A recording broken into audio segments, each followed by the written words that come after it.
Halo what's up John, selamat datang di Utopis. Kali ini gue mau kembali menceritakan alur film. Dan film yang akan gue bahas kali ini berjudul Pacific Rim Uprising. Sebenarnya film ini kelanjutan dari video sebelumnya yang dimana masih dengan para Jaeger yang melawan para monster kaiju. Tapi ada yang berbeda dengan alur ceritanya, karena pemeran utama dari film ini bukan lagi Riley Beckett, melainkan anak dari Marshall Pentecost sendiri, yaitu Jake Pentecost. Biar ceritanya nyambung, gue saranin teman-teman buat nonton video sebelumnya. Jadi 10 tahun sejak dihancurkannya portal dimensi tempat munculnya kaiju oleh Riley Beckett dan kawan-kawan, dunia kembali berjalan normal. Sampai akhirnya salah satu perusahaan besar meluncurkan program drone Jaeger, yaitu Jaeger-Jaeger yang dikendalikan dari jarak jauh untuk meminimalisir kematian para pilot Jaeger. Dan hal itu dimanfaatkan oleh Preskursor dengan menggunakan oknum untuk mengambil alih para drone Jaeger tersebut dan membuka kembali portal dimensi dan menghancurkan bumi. Jake dan kawan-kawan pun tidak tinggal diam dan kembali melawan para kaiju untuk menghentikan hal tersebut. Dan daripada lama-lama, kita langsung masuk aja ke ceritanya. Seperti yang gue bilang di awal, karakter utama dari film ini adalah anak dari Pentecost, yaitu Jake Pentecost. Ya biarpun bokapnya Jake ini adalah seorang pahlawan, tapi hal itu berbeda terbalik dengan Jake. Karena di sini terlihat bahwa Jake lebih suka berpesta dan berfoya-foya. 10 tahun semenjak tertutupnya gerbang dimensi, Jake lebih memilih tinggal di pinggiran kota. Dia bertahan hidup dengan menukarkan barang yang ia curi dengan barang yang ia butuhkan. Entah karena alasan apa yang awalnya membuat Jake tidak ingin meneruskan jejak ayahnya, dan lebih senang dengan kehidupannya saat itu. Kemudian scene pun berpindah ke tempat rongsokan Robert Jaeger, di mana terlihat Jake bersama 3 orang lainnya memasuki tempat tersebut. Dan sedikit info John, jadi tempat rongsokan Jaeger adalah tempat yang dilarang untuk dimasuki. Jadi kalau misalkan ada orang yang masuk dan mengambil barang di situ, akan ditangkap oleh pihak berwajib. Jake dan 3 orang tadi pun masuk ke dalam tubuh rongsokan Jaeger untuk mengambil plasma kapasitor Jaeger. Jadi plasma kapasitor ini salah satu barang yang sangat bernilai jika dijual. Di saat Jake sedang mencoba membuka pintu ruang plasma kapasitor, tiba-tiba Jake ditodong senjata oleh salah satu dari 3 orang tersebut. Dan hal itu membuat Jake kaget. Dan alasan dia menodongkan senjata ke Jake karena Jake pernah mencuri di tempat orang tersebut. Tapi dengan kemampuan lobbying Jake, akhirnya orang itu pun berhasil diyakinkan oleh Jake. Beberapa saat kemudian pintu pun berhasil dibuka. Tapi saat Jake masuk ke dalam, Jake pun menganga. Karena ternyata plasma kapasitor yang Jake cari sudah tidak ada di tempatnya. Merasa ditipu, Jake pun langsung dihajar oleh orang tadi. Tapi radar GPS yang dibawa Jake pun menunjukkan bahwa kapasitor itu baru diambil orang yang lebih dulu ke situ. Jake pun langsung mengikuti radar GPS yang ia bawa dan sembari kabur dari orang yang tadi. Mereka pun mengejar Jake dan dari situ terjadilah aksi kejar-kejaran. Sampai akhirnya Jake pun terpojok. Saat orang tadi menodongkan pistol ke arah Jake, Jake pun tidak kehabisan akal. Di situ Jake langsung menginjak tuas yang ada di bawah kakinya, yang membuat 3 orang tadi masuk ke dalam ruangan yang tepat berada di bawah mereka. Jake berhasil lolos. Jake kembali mengikuti radar GPS-nya, sampai akhirnya Jake tiba di luar dan melihat orang yang lebih dulu mengambil plasma kapasitor tadi. Jake berusaha mengejar orang tersebut dengan melompat ke sebuah tali baja, tapi sayang Jake malah terjatuh. Orang misterius itu pun berhasil kabur, bebarengan dengan pihak keamanan yang datang dan mengejar orang tersebut. GPS yang Jake bawa pun berbunyi, dan terlihat sinyal kapasitor itu pun masih bergerak. Jake langsung mengikuti sinyal tersebut.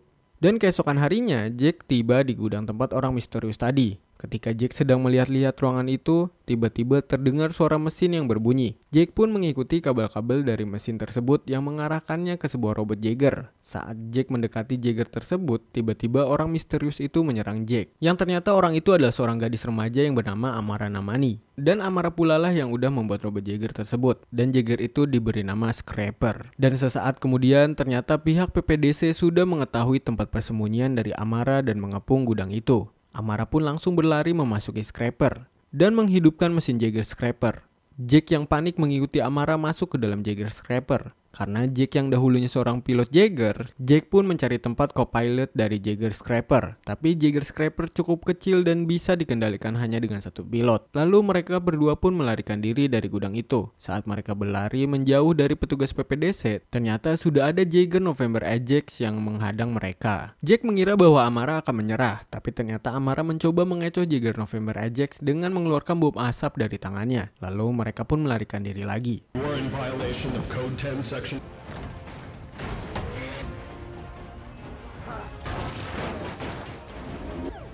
Seriously? Stop. Low power warning. 12 Tapi beberapa saat kemudian, Jagger Scraper pun berhasil dilumpuhkan oleh November Ajax.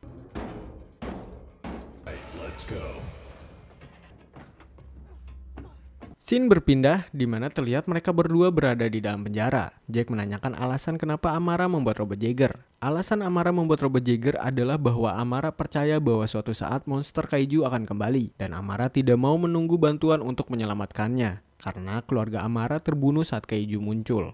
Petugas pun datang dan kemudian Jack pun dibawa oleh petugas ke dalam ruangan interogasi.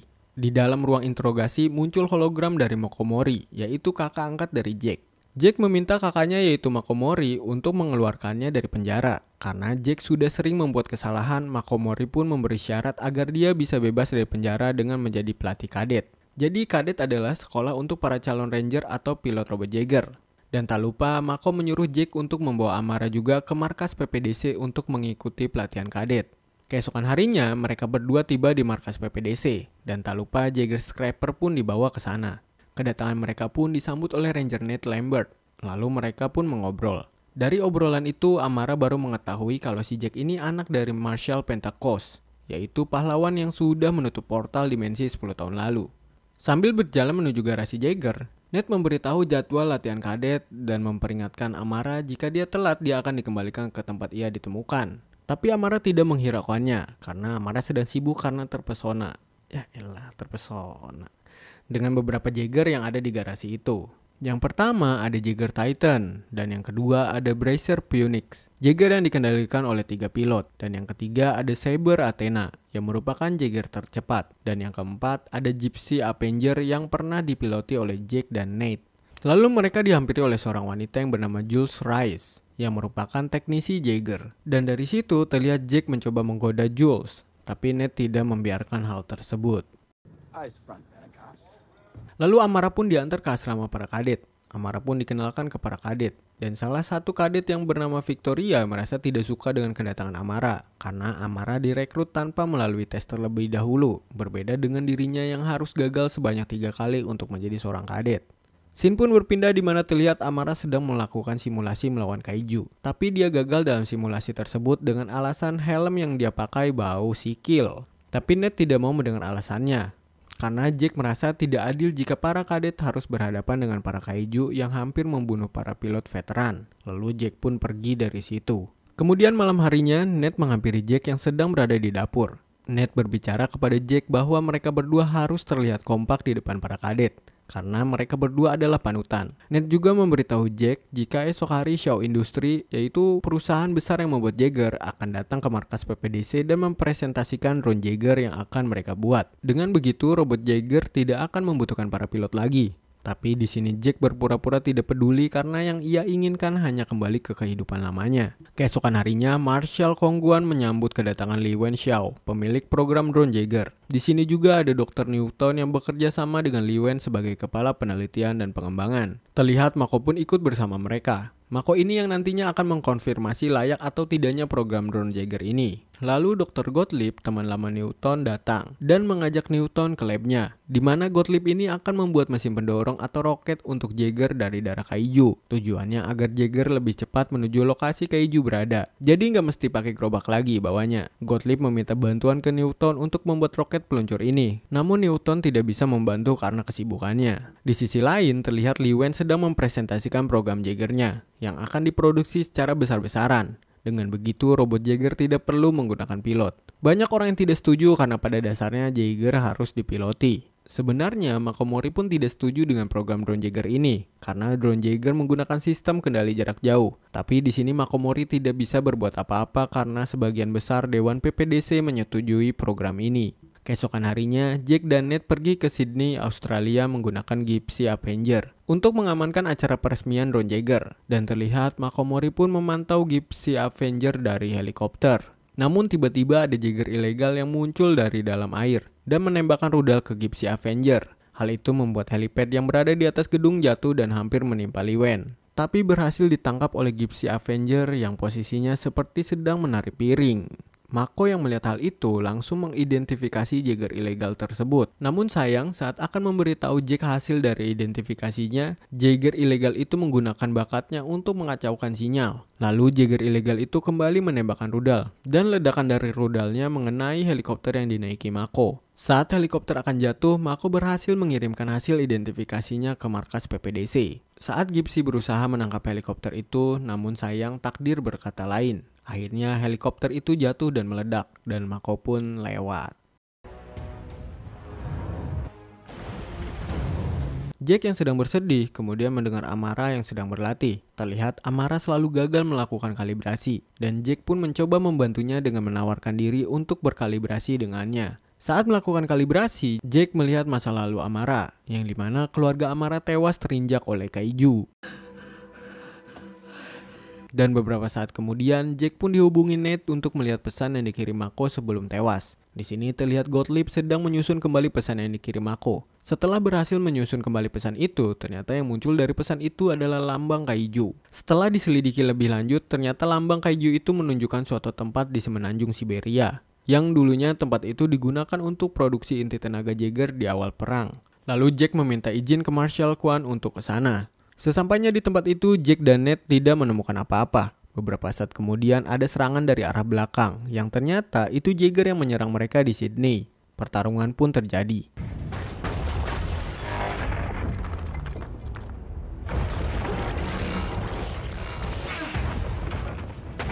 Singkat cerita, Gipsy Avenger pun berhasil mengalahkan Jaeger ilegal itu. Jack pun membuka ruang pilot, dan yang Jack temukan bukan pilot, melainkan otak kaiju. Otak kaiju itu pun dibawa ke markas PPDC dan diteliti oleh Gottlieb. Gottlieb mengatakan jika otak kaiju ini tidak mungkin berasal dari Antiverse, karena selama 10 tahun ke belakang semenjak gerbang dimensi tertutup, tidak ada gerbang lagi yang terbuka, dan radar pun tidak mendeteksi hal tersebut. Kemungkinan otak kaiju ini diambil dari bangkai-bangkai kaiju sisa perang 10 tahun lalu. Marshal Kwan pun berpendapat bahwa ini bukanlah ulah dari preskusor, melainkan manusia. Kemudian Shin pun berpindah ke Amara dan kawan-kawan, yang sedang melihat Jaeger Obsidian Fury. Oh iya, gue lupa ngasih tahu kalau ternyata nama dari Jaeger ilegal ini adalah Obsidian Fury. Karena rasa kepo yang sangat tinggi, Amara mengajak teman-temannya untuk masuk ke dalam tubuh Obsidian Fury. Saat berada di dalam, Amara mencoba menyayat kabel yang sudah diselimuti daging kaiju. Namun darah kaiju itu menetes dan mengenai tangan dari Jinhai. Hal itu pun diketahui oleh Marshal Kwan dan membuat Amara dikeluarkan dari pelatihan kadet. Setelah mengetahui bahwa dirinya dikeluarkan, Amara memberitahu Jack jika Obsidian Fury diproduksi oleh Shaw Industry. Karena Amara melihat dari jenis lilitan kabel yang mereka gunakan. Amara mengetahui hal tersebut pada saat dirinya mencari puing-puing robot Jaeger yang sudah rusak untuk membuat Jaeger Scraper. Jack langsung memberitahu Gottlieb dan Nate tentang hal tersebut. Dan Gottlieb pun diberi misi untuk pergi ke Shaw Industry menemui Newton. Di waktu yang sama, Shaw Industry mengirimkan drone Jaeger ke seluruh markas Jaeger untuk operasi uji coba. Namun saat drone sudah mencapai lokasi, tiba-tiba dibajak oleh otak kaiju cloning yang diam-diam dipasang. Dan merubah drone Jaeger itu menjadi hybrida kaiju Jaeger. Markas besar PPDC pun diserang para hybrida kaiju dan merusak Jaeger-Jaeger yang ada di markas serta membunuh Marshal Kwan. Gottlieb yang sudah bersama Newton terkejut karena semua ini ulahnya Newton. Jadi Newton pernah melakukan kalibrasi dengan otak kaiju, sampai sekarang dia sering melakukannya. Akibatnya otak Newton dapat dikendalikan oleh preskusor. Jadi preskusor ini adalah makhluk yang menciptakan kaiju untuk menghancurkan bumi. Tujuan Newton yaitu akan membuka portal kaiju di berbagai tempat dengan hybrida kaiju. Tiba-tiba Li Wen datang dan menodongkan pistol ke Newton, dan hal itu membuat Newton kabur dari situ. Lalu Li Wen menonaktifkan drone-drone yang dikendalikan kaiju. Li Wen dibantu Gottlieb berhasil menonaktifkan drone-drone itu, begitu juga dengan portal yang kembali tertutup.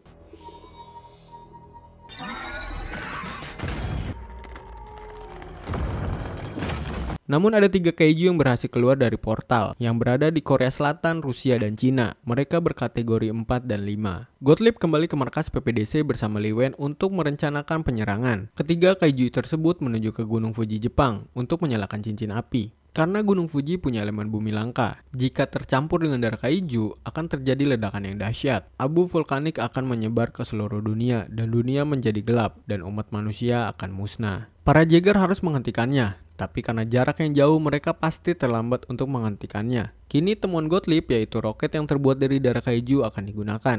Karena jika menggunakan darah kaiju yang dicampur elemen langka bumi akan menciptakan daya dorong yang sangat kuat. Jadi Jaeger seberat apapun bisa terangkat. Mereka pun segera mempersiapkannya. Jaeger yang rusak akibat serangan tadi malam diperbaiki dengan cepat. Namun hanya ada 4 Jaeger yang dapat beroperasi. Karena para pilotnya tewas akibat serangan hybrida kaiju, para kadetlah yang dijadikan pilot untuk misi ini. Sebelum berangkat, Jack memberi pidato kepada para kadet, membuat para kadet menjadi semangat. Amara yang awalnya sudah dikeluarkan akhirnya direkrut kembali untuk dijadikan pilot. Mereka pun pergi ke Jepang menggunakan roket pendorong.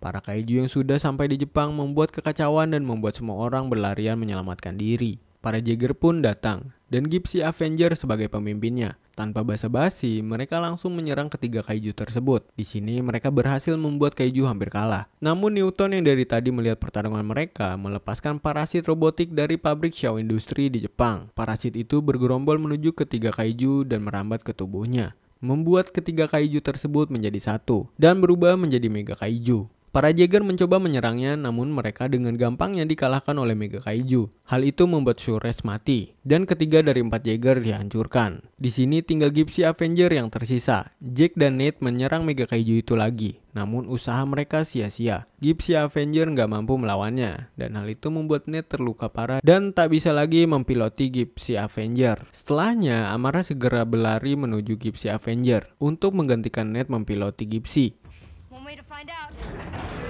Mega Kaiju yang sudah mendekati Gunung Fuji, tak mungkin Gypsy dapat mengejarnya. Di sini Jack meminta roket pendorong, namun roket pendorong yang lainnya belum bisa dikirim karena belum selesai dibuat. Akhirnya Scrapper datang dengan dipiloti dari jarak jauh oleh Lee Wen. Scrapper menemukan sisa roket yang dibawa para Jaeger dan memasangkannya di tangan Gypsy Avenger. Setelah selesai, roket langsung dinyalakan dan Gypsy Avenger pun langsung meluncur. Namun ternyata Scrapper tersangkut dan ikut meluncur bersama Gypsy Avenger.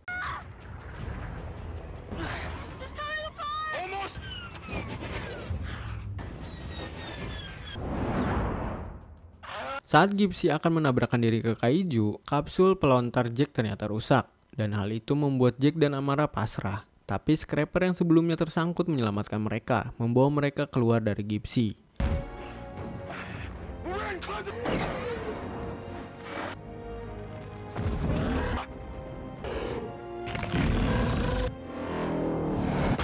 Akhirnya kaiju berhasil dikalahkan.